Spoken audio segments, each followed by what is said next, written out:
டேய் பொண்டாட்டி நாய்த்த உர்றா பத்துல வாடா எனக்கு சமோசா வாங்கிட்டாடா வயிறு வேற சத்தம் போடுதுடா வாடா. இப்பையில இருந்தே ஒரு டவுட்ரா. என்னடா ஏடா உன் வயிறு முட்டை இப்படி பிதுங்கி போன மாதிரி இருக்குது? அதாடா வா நான் சொல்றேன்.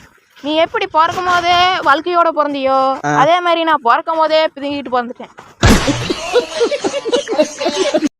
நானும் மட்டும் சமோசா திங்க போறோம். மோட்டர் விடுறா. ஏன் பொண்டாட்டி சொல்லித்தாய் ஹெல்ப் பண்றடா? ஐயோ ஐயோ ஏ சொல்லித்தாயா என்னடி பண்றீங்க?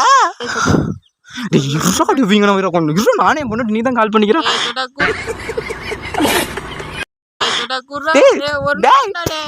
டேய் டேய் என்னடி பண்ற? சொல்லித்தாயா நான் என் ஃப்ரெண்டு தான் வீங்கன வேற உங்ககிட்ட பேசுன்னு ஆசைக்குதாம்மா அதை கொடுக்குறேன் பேசு. ஹலோ சுனிதையாக்கா என்ன பண்றீங்க? சாப்பிட்டீங்களா? நானே சொட்டையனோட ஃப்ரெண்டு தான். உங்ககிட்ட ஒண்ணு சொல்லுங்க. ஐ லவ் யூ கா. பேதியில போவான் அது என் பொண்டாட்டியில. நீல நல்லா இருப்பிய உன் பொண்டாட்டில கண்டனோட தானே விட்டு ஒன்னு சொல்லிட்ட பத்துலோ சொல்றா. எனக்கு கல்யாணமே அவளை அதனாலதான் உன் பொண்டாட்டி செட்டப்புக்கு வச்சுக்கிறேன். என்ன சொல்லுவேன் என் உள்ளம் தாங்கல.